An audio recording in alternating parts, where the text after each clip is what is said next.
pantalla? Sí se ve, doctora. Sí, doctora. Sí se ve. A ver si escucho. Porque... ¿Escucha? Sí, doctora. Sí, doctora. Sí. Ya. Vamos a ver ese video del caso clínico, ¿sí?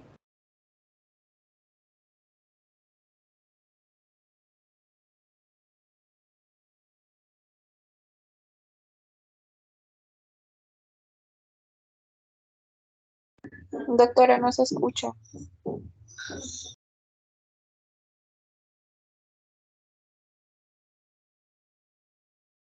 Sí se escucha.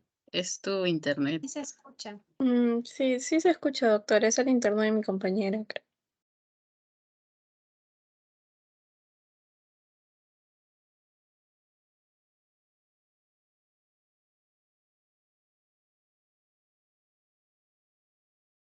Avisa.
Listo, chicos. A ver, obviamente, este video que les he mostrado es un video que es más didáctico para más o menos ustedes, a grosso modo, sepan, porque yo sé que en varias, de acuerdo a la especialidad, hay diferentes tipos de cánceres y hay que memorizar totalmente el TNM. Entonces, se puede decir el clásico y el que no se van a olvidar cuando de repente está enfrente a un paciente que quiere descartar un cáncer, en este caso pulmonar, es ver cómo está, ¿no? Obviamente al inicio, cuando uno recién está por diagnosticar un problema de cáncer, porque obviamente hay que hacer una biopsia para saber si es o no cáncer, y de acuerdo a eso, en primer lugar, a veces se ve las tomografías, y con las tomografías hacemos más o menos un pequeño estadiaje, y de acuerdo a eso se hace obviamente la biopsia, y de acuerdo a la biopsia, el estadiaje que arroje, pues nosotros podemos decir si el paciente es candidato para un tratamiento quirúrgico o no lo es, ¿sí? Entonces, como ven acá, hay signos principales en los cuales dicen, este cáncer es avanzado o no, ¿no? Como por ejemplo, si ya esa tumoración ha invadido, no está bien circunscrito o ha invadido frente a la pleura parietal, estamos frente a un T3. Si de repente hay una tumoración grande y vemos líquido, que estamos con un derrame pleural maligno, puede ser un T4, que nos da unas opciones a más o menos, a grosso modo, decir si está avanzado el cáncer o no. Y obviamente, si lo comparamos con el TNM del año pasado, de 2002, pues lo que se puede decir que cambia es un poco en cuanto al tamaño, ¿no? Un T1, que es una tumoración menos de 3 centímetros. Un T1A, que le dividen en A y B, el T1A es de 2 centímetros, pero no llega a 3, el T1B es hasta 3 centímetros, y el T2 es entre 3 a 7 centímetros, ¿no? Y le dividimos en T2A, es de 3 a 5, el T2B de 5 a 7. El T3 es mayor de 7 centímetros, y obviamente el T4 es un tumor que puede ser de cualquier tamaño, pero que ya invade ciertas zonas como mediastino, corazón, grandes vasos, ¿no? Tiene implicancia con el esófago, o hay afectación del nervio laringo recurrente, ¿no?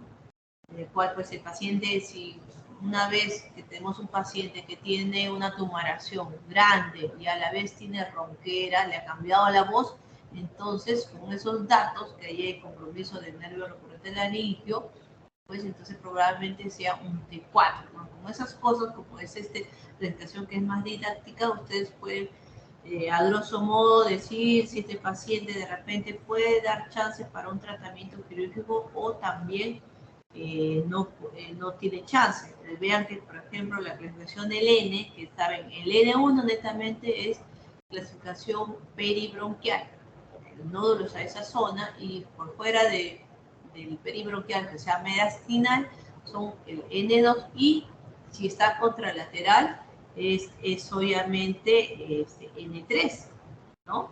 Ese es cuando se forma en otro sitio, que en este caso sería en el otro pulmón, ¿no?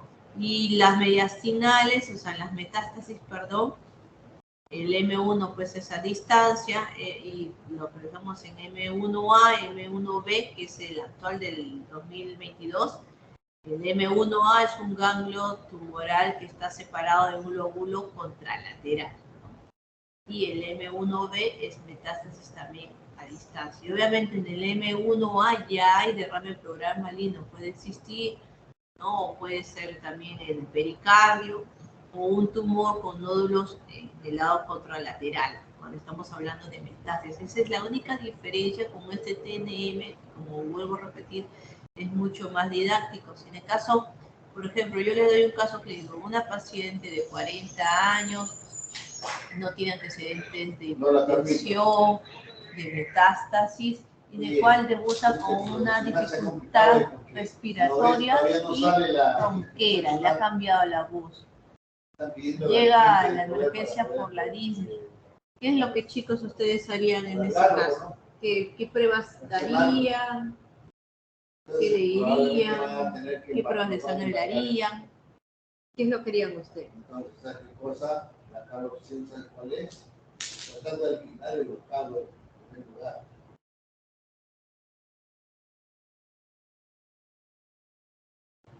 escucharon? Doctora, disculpe, ¿puede volver a repetir la pregunta? Paciente de 40 años, mujer, está saludablemente bien, ¿no? Dentro de su peso, no tiene antecedentes de nada, debuta hace un mes con disnea y ronquera, ¿no? Por esa disnea que ha ido aumentando, viene la emergencia. ¿Qué es lo que harían ustedes? ¿Qué le tomarían? ¿Análisis? ¿Qué cosas preguntarían? ¿Podríamos hacer una broncoscopía?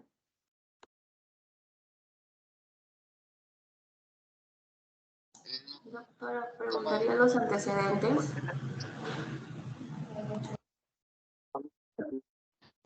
No tiene antecedentes de nada, no es diabetes, hipertensa, familiares, oncológicos tampoco, la paciente es deportista. Y después hace cosas que llaman al Fuma, no toma nada. Lo primero, doctora, sería una placa rayos X. ¿Qué más? ¿Qué le gustaría preguntar saber más de la paciente? Se le tendría que hacer un adecuado examen físico, doctora.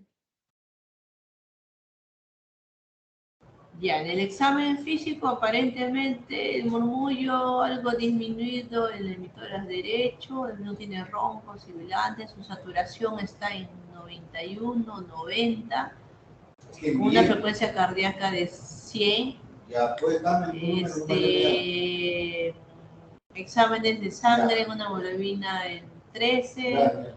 no hay leucocito, no hay bastones, glucosa en 80, creatinina en 0.8. Bueno, le toman la radiografía de tórax y en la radiografía de tórax pues, se ve una aparente masa, algo redondeada del lóbulo superior derecho. ¿Qué es lo que harían ustedes? ¿Qué le dirían a la paciente? ¿Qué otros exámenes le pedirían?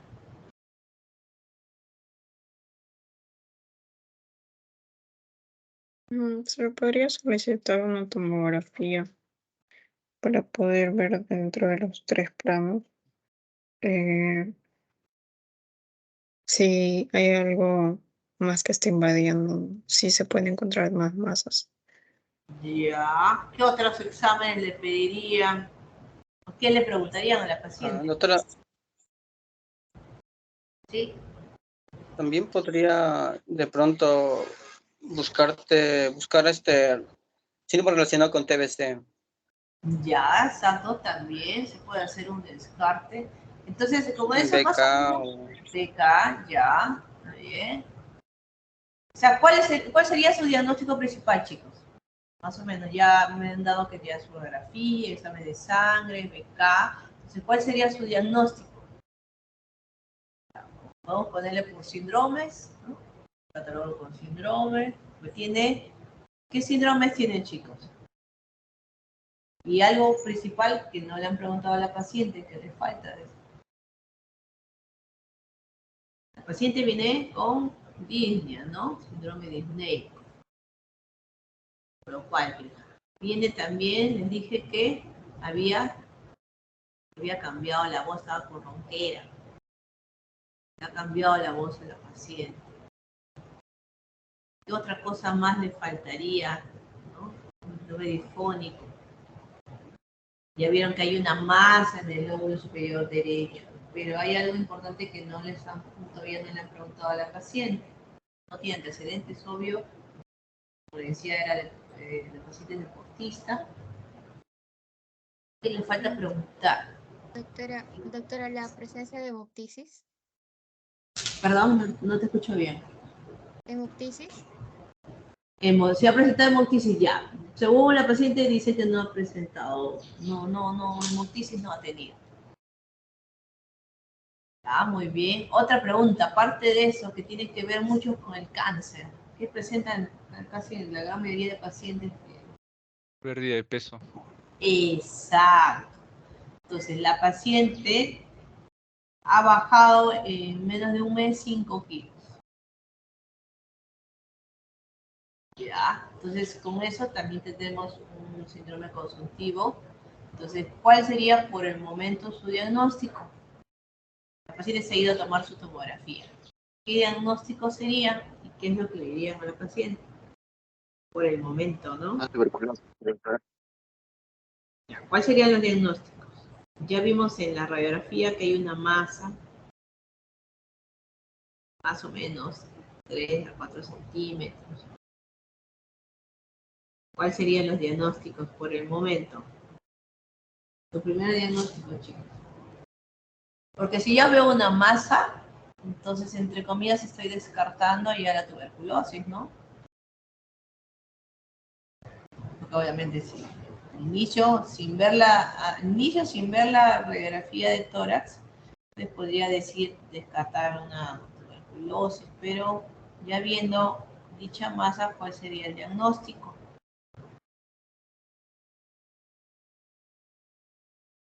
Descartar una NM pulmonar, doctora, un quiste pulmonar.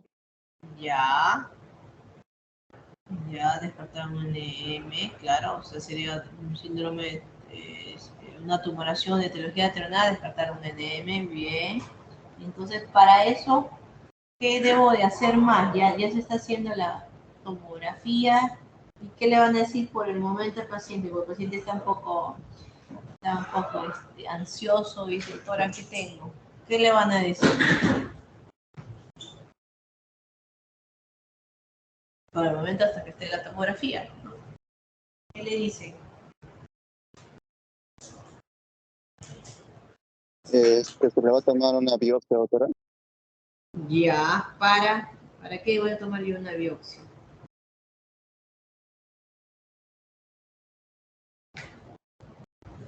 Para el descarte del NM. Claro, para descartar si obviamente es una tumoración o benigna o maligna, ¿no? Porque no de frente voy a hacer y decirle tiene cáncer, porque todavía estoy para descartar, ¿no? Pero, ¿qué más le llama la atención que yo les he dicho y por ahí se les ha pasado?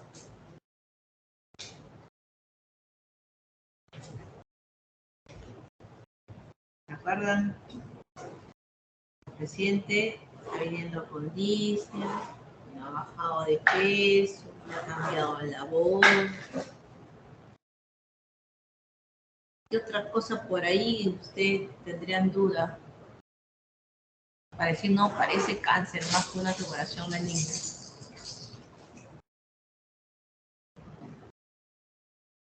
¿Se acuerdan, chicos, de la voz?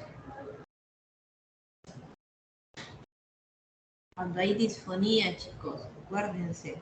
¿Se acuerdan que en el TNM que le presenté había, cuando hay cambios del nervio recurrente en la laringe, cuando un paciente le cambia la voz de la noche a la mañana, quiere decir que de repente tiene una tumoración grande que está comprimiendo la zona y afecta, pues comprime el nervio recurrente laringio u otras órganos adyacentes que hacen pues que puedan tener esos cambios. La paciente ha bajado de peso, muy a pesar que es deportista y no tiene antecedentes de nada, pues tiene esos cambios, que es raro. O sea, le cambias la voz de la noche a la mañana, es raro. Entonces, si yo tengo un cambio de voz, ¿qué puedo decir? ¿Es un cáncer? Probablemente.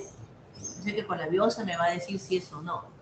Pero puedo decir que probablemente sí. ¿Qué estadio más o menos yo diría que está? Ya teniendo ese TNM que les presenté.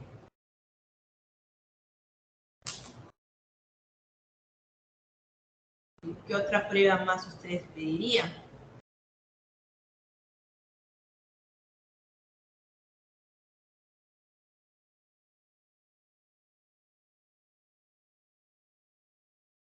Estoy en esas, mientras le voy diciendo, mientras van viendo, empezando, llega su tomografía. En su tomografía, obviamente en el informe tomográfico de rayos dice que es una tumoración de más o menos 6 centímetros, en el cual se encuentra con invasión, ubicado en el lóbulo superior derecho, con invasión de flora parietal, visceral, un pequeño líquido leve en zona basal, A la vez se observan pequeñas nodulaciones en la zona de subcarinal.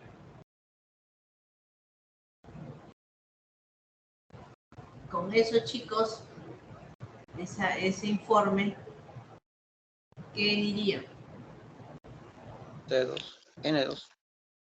Que es, claro, es compatible con un cáncer, ¿no es cierto? ¿Y qué TNM sería por el momento?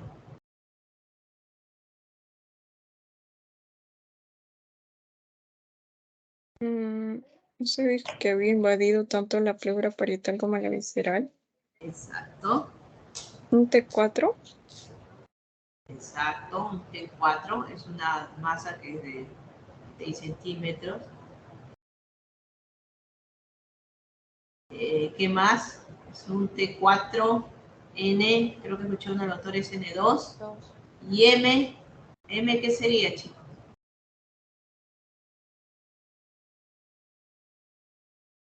MX. Ya, pero el MX, ¿yo cómo lo digo? ¿Qué pediría? Porque ya me estoy acercando que probablemente sea un cáncer, ¿no es cierto? Le puedo dar marcadores. En realidad hay marcadores tumorales precisos para cáncer pulmonar, es el cifra 21, ¿ya? Para cáncer pulmonar. Le puedo ir pidiendo eso. Obviamente, acto seguido, después de esa tomografía, chicos, que probablemente ya con eso me está dando que es un T4, un N2, un MX, o sea, todavía no, porque todavía tengo que pedir que otras tomografías para saber si hay metástasis en otro sitio. ¿Qué tomografías pediría, chicos?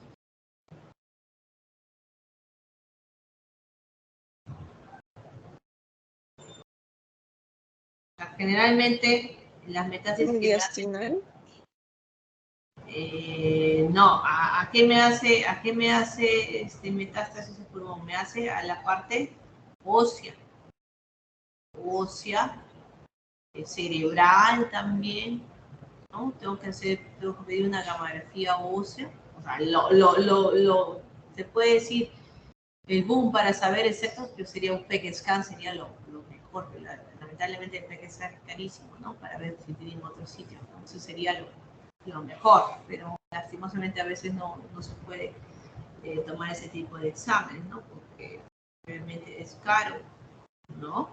Entonces, ya nosotros teníamos la tumoración que es grande, obviamente, ¿no? Y obviamente ya hay un compromiso de probablemente nervio laríngeo recurrente, ¿no es cierto? Porque decíamos que ya hay cambios en la voz.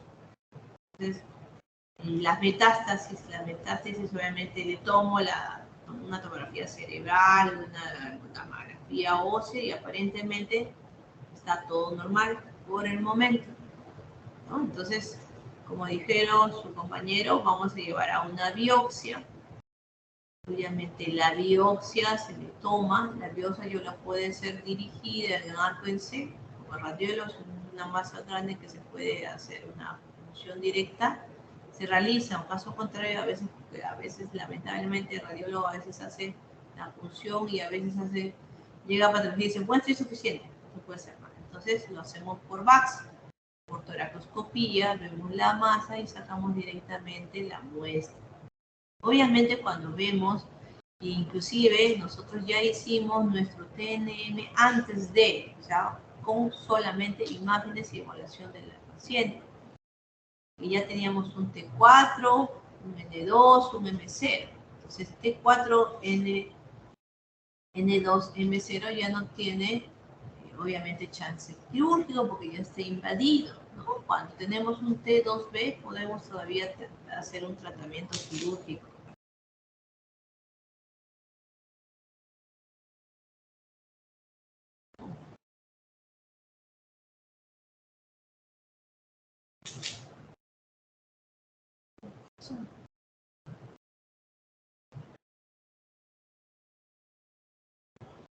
¿Me escuchan, chicos? Se fue un rato la señal.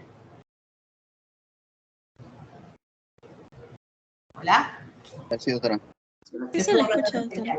Allá. Entonces, lo que pasa es eso, ¿no? Cuando estamos frente a un T4, N2, M0, pues obviamente ya el paciente ya no tiene chance quirúrgico, a diferencia de un paciente que es un T2B, en el cual todavía yo le puedo brindar al paciente tratamiento quirúrgico per se, y obviamente de repente combinarlo con una quimio-radioterapia, ¿no? En un T4, obviamente, dependiendo del tipo de tejido, el estadiaje que me salga, ¿no? Vamos a saber si de repente es, voy a recibir una quimio, una radioterapia, una terapia biológica, ¿no? Y obviamente, dependiendo del estirpe, voy a saber si de repente es sensible o no, ¿no? Se le hace, chicos, la biopsia, me sale un adenocarcinoma, ¿no? Adenocarcinoma pulmonar, que se puede decir que es uno de los más más frecuentes, ¿no? Entonces, es paciente, lo bueno es que el adenocarcinoma tiene buena respuesta a la quimioterapia, ¿no? Pero recordemos que la paciente está en un T4 ya, está ya avanzado con mutaciones M2. Entonces, a veces yo también puedo darle un tratamiento de terapia biológica. La terapia biológica es un buen tratamiento, pero lamentablemente hasta ahorita es una de las terapias más caras que dan buenos resultados, sobre todo en pacientes con T4, pero siempre y cuando la indicación principal es que la paciente no tenga metástasis. Y dan muy buenos resultados a la terapia biológica. Obviamente, lamentablemente es una de las terapias más caras que hasta ahorita es obvio, pero con buenos resultados siempre y cuando no tengan metástasis, chicos, en una terapia biológica. Muy buena respuesta. Entonces, esta paciente puede ir para una terapia biológica porque es uno de los cánceres pulmonares más frecuentes, ¿no? Como es el adenocarcinoma, ¿no? De eso también tenemos el epidermoide, ¿no? Se puede decir que el tiempo de vida media en general en cáncer pulmonar es 50-50, ¿no? Que el paciente, podemos decir, a veces algunos autores dicen, pues a los 5 años de tiempo de sobrevida, más o menos, es un 20-30% de sobrevida, ¿no? Pero todo depende de la respuesta. Como digo, la terapia biológica es una de las terapias que se está en boom, tiene más de 5 años, y obviamente, lamentablemente ahorita los costos son caros, pero que tienen muy buenas respuestas favorables, pero siempre y cuando no tenga metástasis, ¿no? En esta paciente, obviamente, ya perdió su chance para tratamiento quirúrgico, pero puede ir a una terapia biológica. Sin caso, de repente, por medios no se puede realizar, entonces se hace una quimioterapia que da muy buena respuesta, ¿no? Se le debe de hacer, y obviamente este paciente se tiene que hacer controles periódicos porque este cáncer puede avanzar, inclusive de repente con la quimioterapia, si da buena respuesta, puede impedir que crezca más la masa, o de repente la quimioterapia es muy sensible, puede disminuir, y de repente en algunos casos, en menos porcentajes, puede inclusive cambiar ese estadiaje, ¿no? Siempre y cuando los nódulos a nivel, los nódulos no avancen o se quedan estacionarios, ¿no? Eso también hay que tener en cuenta. Obviamente ya la paciente, ojo que la paciente ya tiene nódulos metastinales, a veces después los pacientes posteriormente cursan con dolor, ¿no? Un dolor intenso, va eso en avance, ¿no? Y quiere decir, si empiezan con dolor, quiere decir que probablemente no haya muchos cambios significativos por la terapia que se está dando, ¿no? Es más, los cambios que notó la paciente de voz, pues a veces con la quimio, como hay disminución o reducción, entonces puede mejorar algo el tono de voz, ¿no? Entonces, en este tipo de pacientes, pues chicos, siempre mejorar, ustedes como les decía, en este pequeño caso clínico, siempre que tener en cuenta, así escuchar bien, o sea, si un paciente yo presento que el doctor, no sé, de la noche a mañana me ha cambiado la voz. Yo hablaba normal, se puede decir, pero ahora mi voz es de pito, ¿no? Una voz bien delgadita, ¿no? Entonces eso hay que tomarlo en consideración. Si puede o no ser, puede ser otra patología, ¿no? Puede ser un cáncer u otra cosa, puede ser por las vocales, qué sé yo, ¿no? Pero si ya, bueno, pensamos el cambio de voz, pero si ya vemos en la radiografía una masa, entonces, entonces estamos pensando en un cambio de voz, tumor, probablemente esté ya avanzado en la paciente, ya inclusive ni tenga un chance para alguna cirugía, ¿no? Entonces, esos datos en este TNM que yo les he presentado es lo básico. Si veo un paciente con derrame, veo cambio de frente de alteración de neuromuscular ahí, pues 4, ¿no? Un derrame maligno, o empieza con atelectasia, son cosas así puntuales en las cuales yo puedo más o menos decir qué tipo de estadiaje es, que obviamente cuando yo saque ya la biopsia, ya obviamente el patólogo va a hacer un estadiaje mucho mejor y va a decir el verdadero. Siempre cuando nosotros hacemos, chicos, un estadiaje con imágenes y con la sintomatología y el examen clínico paciente, generalmente al real, que es con la biopsia ya, siempre se aumenta. Si para nosotros fue de repente un T2, imagínense, fue otro tipo de paciente, probablemente sea un T3, ¿no? Pero obviamente se hace comparativo, ¿no? Y tratar una vez de apresurar, si el paciente tiene chance quirúrgico, pues operarlo ya, lo más antes posible, porque a veces, chicos, en menos de un mes la masa crece, hay cambios significativos. Nosotros nos pasó que un paciente de un mes a otro no le tomamos una tomografía y después cuando entramos para hacerle la biopsia, yo le hice un VAX y ya estaba todo invadido. De un T2, que supone era un T2A, avanzó a un T4 porque me había líquido, todo. Ya le entramos a sala así para hacerle la biopsia rápidamente, pero tuvimos dificultad para hacer la endoscopía porque había ya adherencia, había líquido, igual forma pues había, y la masa estaba más grande. No, y solo por no tomarle un control, ¿no? Tomográfico, ni radiográfico le ibas a tomar, porque siquiera en la radiografía nos hubiéramos percatado que esa masa había crecido y había ya cambio. Entonces, en ese actuar, tienes que hacerlo lo más rápido posible, ¿no? A veces, por no actuar rápidamente, pues el paciente lamentablemente pierde el chance. Entonces, en este caso, esta paciente, pues obviamente va o para terapia biológica o para quimioterapia y va a sus controles, ¿no? De mejora. El tiempo de vida en pacientes así, si son controlados, 24 a veces 5 años, ¿no? Pero eso depende de cómo va su evolución, ¿no? Es una paciente joven, pero no tenía antecedentes ni nada, pero obviamente a ese cáncer a veces crece mucho más rápido, normal. ¿Alguna pregunta, chicos, que tengan? ¿Dudas? Está claro, doctora. De marcadores tumorales. Listo, entonces vamos a hacer, chicos, toracocentesis. Vamos a poner un videito y después vamos a conversar también en la toracocentesis, ¿sí? Listo. Veamos esta toracocentesis.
Listo, chicos. Esta toracocentesis obviamente es un procedimiento menor en lo cual siempre, como todo procedimiento, sea pequeño o grande, se necesita de un consentimiento informado, de los cuales nosotros tenemos que explicarle a grosso modo, muy general, chicos, no tan se puede decir minucioso, es lo que se le va a hacer al paciente. Obviamente, nosotros hacemos esa toracocentesis cuando el paciente de repente no tiene diagnóstico, viene con un paciente con un derrame pleural, ¿no? Es decir, una radiografía de tórax con una curva de Damazón, ¿no es cierto?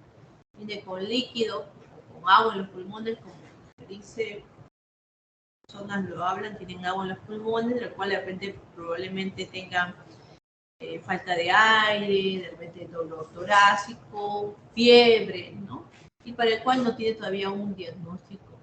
Y puede ser muchas cosas, puede ser una tuberculosis, puede ser un cáncer, puede ser que el paciente esté debutando pues con insuficiencia renal, un paciente que sea cardíaco, X cosa, para lo cual yo tengo que sacar un líquido, en lo cual, como ustedes escucharon bien, esa toracocentesis puede ser diagnóstica y terapéutica. Diagnóstica porque obviamente todavía no tengo el diagnóstico, y terapéutica porque obviamente le voy a sacar líquido, por el cual al sacar el líquido yo voy a mejorar su sintomatología, en ese caso la disnea, ¿no? Entonces, cuando yo saco el líquido, ¿cuánto de líquido voy a poder retirar?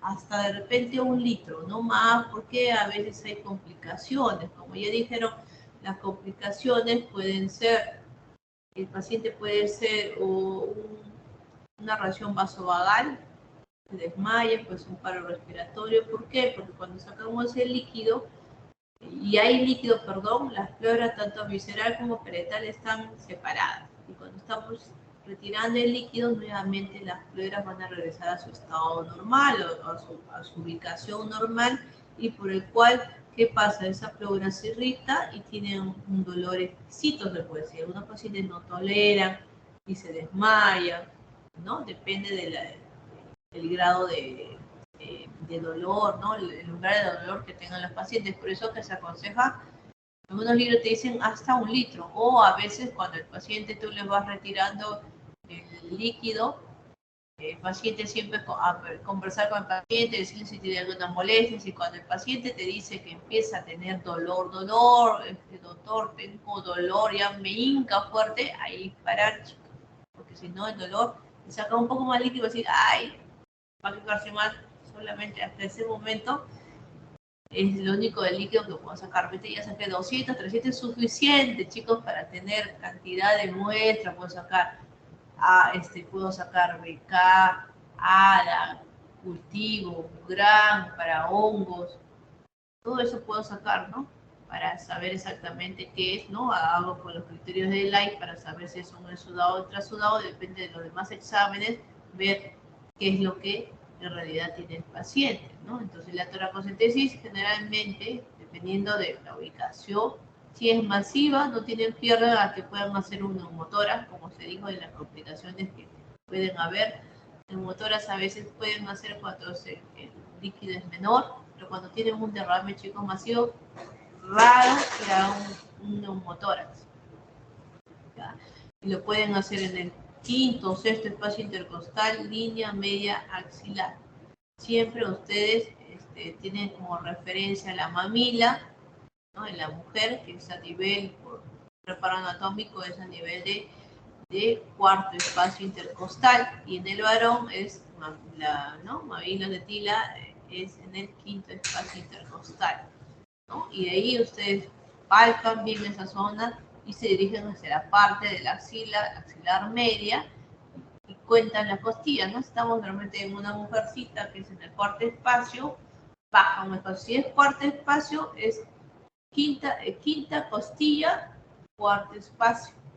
Van contando los espacios. Entonces eso es lo que vemos, ¿sí? O podemos hacerlo en la parte posterior. En la parte posterior podemos hacerlo también en los niveles de la escápula, en la parte, palpamos la punta de la escápula, por debajo de la punta de la escápula está el 7º espacio intercostal, línea media escapular, ¿no? Entonces ahí también podemos hacerlo. En cualquiera de los sitios, obviamente previa limpieza de la zona, y luego de eso ya colocamos la anestesia y siempre vamos a hacer un control. Vamos a ir introduciendo la agujita siempre, chicos, por encima, o sea, por el borde superior de la costilla, no por debajo del, o sea, el borde inferior no, porque por el borde inferior pasa el banco. Siempre por el borde superior de la costilla, vamos a ir penetrando con la aguja, vamos a ir aspirando, siempre aspirando hasta que vamos a encontrar el líquido. Vamos a ver las características, si es citrino, cetrino o ceremático, ¿no? Dependiendo de eso, vamos a ver, sacar la cantidad de secreción y mandarla a estudio. ¿Alguna pregunta? Doctora, ¿puedo hacer una pregunta? ¿Me escucha? Claro, sí te escucho. Doctora, mire, yo tengo una consulta. La pregunta es, ¿qué criterios debo tener yo para obligatoriamente hacer la toracocentesis en un paciente que ya viene con derrame pleural, que está hospitalizado, que está con antibióticos nada más, por ejemplo, piperacilina, tazobactam? Se lo digo específicamente por un caso que yo vi una vez, un paciente que entra, digamos, a principios de un mes, principios de mayo, lo tienen hospitalizado todo un mes y a la final él fallece al mes siguiente, ¿no? En junio, principios de junio. O sea, estuvo todo un mes, nunca le hicieron la toracocentesis y al final la programación para la toracocentesis salió el 15 de junio, o sea, una semana después de que falleció. Entonces mi pregunta es, ¿cuáles son los criterios que se le pasaron al médico a cargo para no realizar esta toracocentesis? Y una pregunta adicional, ¿cuál hubiera sido la cantidad mínima de centímetros cúbicos que tenía que tener ese paciente para realizarle la toracocentesis? Este paciente que tenía derrame pleural, ¿no? Esa es mi consulta. Derrame pleural es una emergencia y tienes que sacarla. Más si ese paciente estaba con disnea, entonces era para sacarle en ese momento. 2, si el paciente no hubiera tenido disnea, pero muy a pesar de eso tú le tomas su placa y ves que está el derrame masivo, igual tienes que sacarla para saber por qué se llenó. Porque como ya te estoy diciendo, el derrame pleural tiene múltiples causas, ¿no? Puede ser cardiológico, puede ser nefrológico por una descompensación de una nefropatía, puede ser una tuberculosis, puede ser una neumonía, puede ser un cáncer, ¿no? Pero obviamente para eso está dicha prueba, que es la toracocentesis. Entonces, eso de cajón se debe hacer en el primer instancia. Si no se puede hacer el primer día, el segundo día. Salvo que tenga otras contraindicaciones, ¿no? Si tiene contraindicaciones que el paciente de repente sufre de plaquetopenia, pues no le voy a hacer, pero para hacerle esa para resolver y tener yo un diagnóstico, pues si tengo plaquetopenia, pues tengo que compensarlas, ponerle plaquetas. Me sube mis plaquetas a 100.000 y ya puedo hacer el procedimiento, ¿no? Entonces, ahí no hay alguna contraindicación, entre comillas, absoluta, ¿no? Si tengo un paciente que está con plaquetas bajas, pues le pongo plaquetas y llego más o menos a 100.000 de plaquetas y ahí ya puedo hacer el procedimiento, ¿no? Entonces, ahí lo único que tendría que hacerse es sacar el líquido. Si el paciente está muy inestable, sacar lo mínimo. Yo puedo sacar hasta 50 cc y con 50 cc es suficiente para yo poder hacer varios exámenes, ¿no? Gran, ADA, BK, también para PAC, y con eso y gran, ¿no? Y cultivo para hongos hasta 100, dependiendo, ¿no? Lo mínimo que puedo sacar es 1 litro y con eso voy a mejorar la sintomatología. Es más, si el paciente recurre, tiene mucho líquido, yo le puedo poner un drenaje. Si ya no le hago toracocentesis, le puedo hacer un drenaje pleural y lo drena y obviamente no va a salir de porrazo todo el líquido.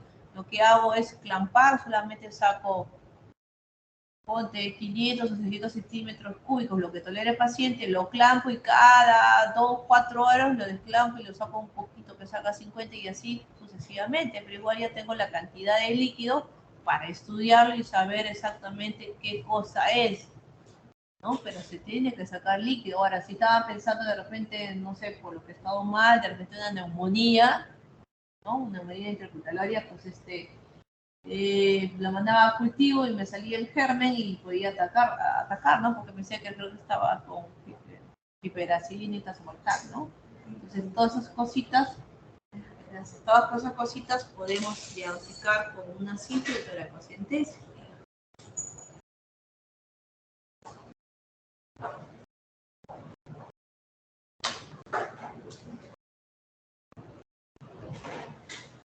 ¿Alguna otra pregunta?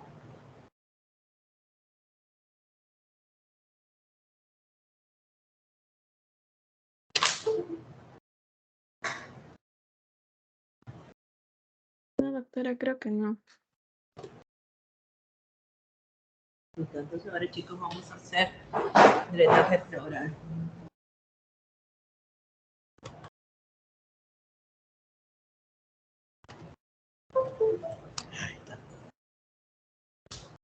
Chicos, para el día de mañana yo tengo problemas porque tengo cirugía desde la mañana, 12 horas.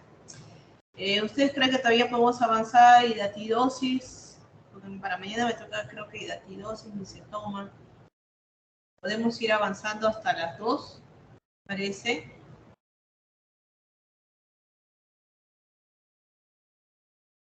Creo que sí, doctora. No sé si alguno tiene algún problema con quedarse ¿Sí? un poquito más.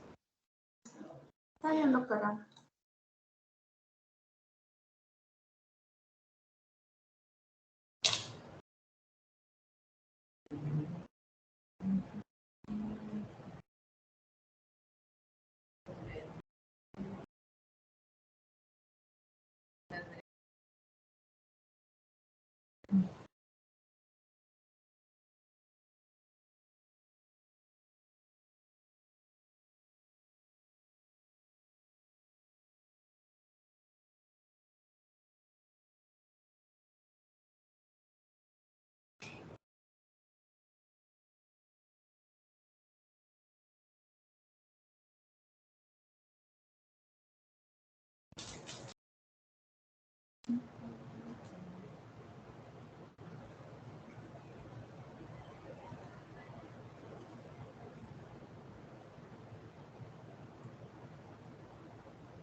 Doctora, disculpe, ¿sí podemos continuar?